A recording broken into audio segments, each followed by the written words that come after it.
Good morning, students. I am Dr. Shamini Mukherjee, lecturer in Botany, Marwadi College.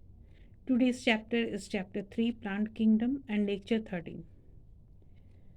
Today we will study about the alternation of generation and life cycles of plants.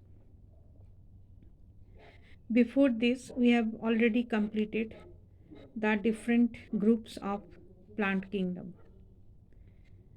So now what is alternation of generation? In plants, both haploid and diploid cells can divide by mitosis. By this formation of two types of plant bodies, haploid and diploid, takes place. Haploid plant body, when undergoes mitosis, form gametes, and these gametes form a haploid plant body called gametophyte. Okay, students. So you always remember that gametophyte is a haploid plant body. That means it has single set of chromosome. Here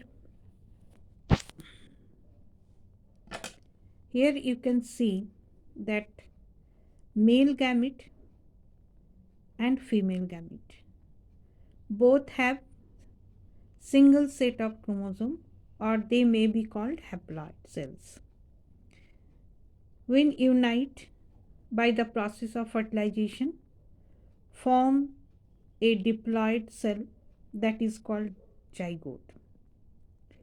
It is one cell structure with diploid number of chromosome. Now, mitosis occurs in zygote. Zygote is a one cell structure but diploid. Hence, when mitosis takes place in zygote, it forms a many celled plant body with diploid set of chromosome. Okay, students? So that plant body which contain diploid set of chromosome is called sporophyte. Here you have already studied that haploid plant body with haploid set of chromosome is called gametophyte. I think now you can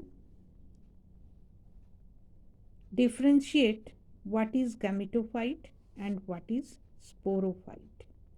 Gametophyte with haploid number of chromosome plant body is called gametophyte. Sporophyte with diploid number of chromosome plant body is called sporophyte. Okay, students? Now in this sporophyte, meiosis takes place. Meiosis is a reduction division. That means here the chromosome number, if it is diploid 2n number, after meiosis it will converted in n number of chromosome, because meiosis is a reduction division which results to form cells with half number of chromosome. So here the chromosome is 2n and here the chromosome number is n, that is haploid spores. These haploid spores germinate to form gametophytic plants. So here this is a haploid generation and here it is a diploid generation. Again it converted to haploid generation. This is called alternation of generation. So the alternation of generation is the phase between gamete producing haploid gametophyte and spore producing diploid sporophyte. Okay students, तो हम ये देख रहे हैं students कि एक बार haploid generation होता है, फिर डिप्लॉयड जनरेशन होता है, फिर हैप्लॉयड जनरेशन आता है.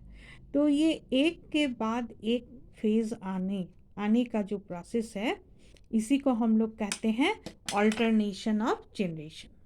ठीक है, अब हम लोग पढ़ेंगे कि लाइफ साइकिल क्या होता है। देखिए यहाँ भी स्टूडेंट्स हमने एक फ्लो चार्ट बनाया है। जैसे ये गैमेटोफाइट, ठीक है, इसमें n नंबर ऑफ क्रोमोसोम। अब तो आप समझ गए हैं कि गैमेटोफाइट क्या होता है। इससे गैमिट बनेगा। गैमेटोफाइट से क्या बनता है, गैमिट्स बनता है, male gamete and female gametes. फिर यहाँ पर फर्टिलाइजेशन होगा, मतलब union of male gamete and female gamete, इसको कहते हैं फर्टिलाइजेशन। इसी को कहते हैं सिनगेमी। ठीक है, अब ये फर्टिलाइजेशन के बाद क्या बनाएगा, तो स्पोरोफाइट बनाएगा। इस स्पोरोफाइट में क्या होगा, दोनों के यूनियन से बना था तो double number of chromosome that is 2n। अब फिर इसमें मियोसिस होगा, फिर हैप्लॉइड स्पोर्स बनेगा, फिर इस तरह से ये गैमेटोफाइट में जर्मिनेट करेगा। ठीक है, तो ये एक ऑल्टरनेशन ऑफ जनरेशन का छोटा सा एक फ्लो चार्ट है जिससे आपको याद करने में आसानी होगी। अब सेकंड स्टेज में हम लोग जा रहे हैं, plant life cycle. So the plant life cycle is of 3 types, haplontic, diplontic and haplodiplontic.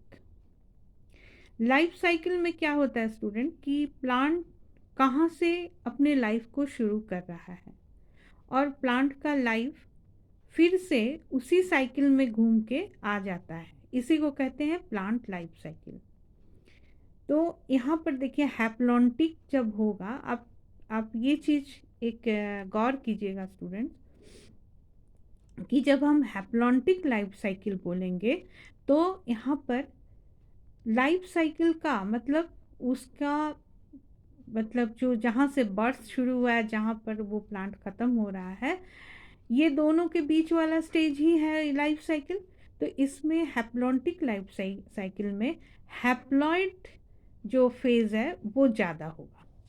ठीक है, ठीक उसी तरह जो डिप्लॉन्टिक लाइफ साइकिल है इसमें डिप्लॉइड फेज़ ज़्यादा होगा। अब हैप्लोडिप्लॉन्टिक तो इसमें बराबर होगा, 50% हैप्लॉइड फेज़ होगा एंड 50% डिप्लॉइड फेज़ होगा। ठीक है, अब हम लोग देखते हैं कि हैप्लॉन्टिक क्या है। Dominant photosynthetic phase gametophyte produced by haploid spores. तो इसका डोमिनेंट फोटोसिंथेटिक फेज क्या है, गैमेटोफाइट है। कहाँ से बनता है ये गैमेटोफाइट, ये हैप्लॉइड स्पोर से बनता है। ठीक है, the gametophyte produce gametes by mitosis. अब ये गैमेटोफाइट है, ये फिर से गैमिट्स बनाया, तो गैमिट्स बनाएगा तो माइटोसिस की ज़रूरत होगी क्योंकि एक सेल से दूसरा सेल बनेगा। जब ये गैमिट्स बनाएगा तो वो हमेशा ये चीज़ ध्यान में रखिएगा स्टूडेंट कि गैमिट्स कभी भी बने तो वो सिंगल सेल्ड होता है और वो हैप्लॉइड होता है। ठीक है, ये बेसिक चीज़ है, ये याद रखिएगा कि गैमिट्स हमेशा हैप्लॉइड होते हैं। The gametes that is haploid fuse and produce a diploid zygote 2n which represent a sporophytic generation। तो जब गैमेट बन गया मेल एंड फीमेल तो उसके बाद ये क्या हो गया, जाइगोट में कन्वर्ट हो गया। कैसे, आफ्टर फर्टिलाइजेशन और सीनगेमी। अब है कि इस जाइगोट को हम क्या कहेंगे, ये स्पोरोफिटिक जनरेशन का शुरुआत हो गया। ठीक है, तो जैसे ही जाइगोट बना तो उसमें फिर से मियोसिस हो गया और जाइगोट जो है वो फिर हैप्लॉइड स्पोर बनाया, हैप्लॉइड स्पोर जर्मिनेट हो गया फिर से गैमेटोफाइट में। ठीक है, तो आप ध्यान दीजिए स्टूडेंट्स कि यहाँ पर जो जाइगोट बना बस यही एक है जो डिप्लॉयड फेज़ है। ठीक है, तो यानी कि डिप्लॉयड फेज़ एकदम छोटा सा हुआ जाइगोट में, क्योंकि थोड़ी ही देर बाद उसमें मियोसिस हो जाती है, फिर से ये हैप्लॉयड बन जाता है। तो यहाँ पर पूरे लाइफ साइकिल में प्लांट का हम लोगों ने देखा कि हैप्लॉयड फेज़ ज़्यादा है, डिप्लॉयड फेज़ कम है। ये किस में होता है, तो ये अलगी में पाया जाता है। ठीक है, हैप्लॉन्टिक लाइफ साइकिल अलगी में, जैसे वॉलबॉक्स है, स्पाइरोगायरा है, क्लेमाइडोमोनास, ये एग्जाम्पल है। अब यहाँ पर देखिए, आप यहाँ पर एक बना हुआ है लाइफ साइकिल का चार्ट, ठीक है। यहाँ से शुरू करते हैं स्टूडेंट। जैसे गैमेटोफाइट है, यहाँ पर माइटोसिस हुआ, गैमेट्स बना मेल एंड फीमेल, फिर फर्टिलाइजेशन हुआ और सिनगेमी, उसके बाद जाइगोट बना जो कि ट्विन है, फिर यहाँ पर जाइगोट में क्या हो गया, मियोसिस हो गया। तो बस इतना ही जो टाइम है ये आपका डिप्लॉयड फेज ऑफ लाइफ है इसमें। फिर यहाँ पर जैसे ही मियोसिस हुआ तो हैप्लॉयड स्पोर्स बनता है, और हैप्लॉयड स्पोर्स बनने के बाद फिर माइटोसिस होके, जर्मिनेशन होके ये फिर गैमेटोफाइट में बन कन्वर्ट हो जाता है। तो यहाँ से जहाँ से शुरू हुआ था फिर यहीं पर आके इसका लाइफ साइकिल ख़त्म हो जाता है। तो इसीलिए इसको कहते हैं haplontic life cycle.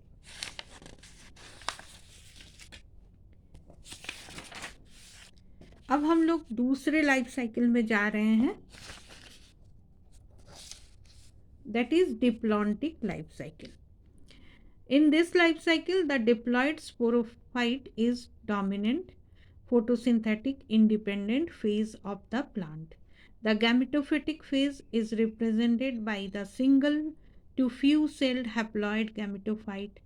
This pattern of life cycle is represented by all seed bearing plants, that is angiosperms and gymnosperms. तो आप देखिए यहाँ पर जो एंजियोस्पर्मिक प्लांट हम लोग देखते हैं या जिम्नोस्पर्म देखते हैं, जो हम लोग लगाते भी हैं अपने गार्डन में, वो सारे क्या होते हैं, वो डिप्लॉयड होते हैं, ठीक है।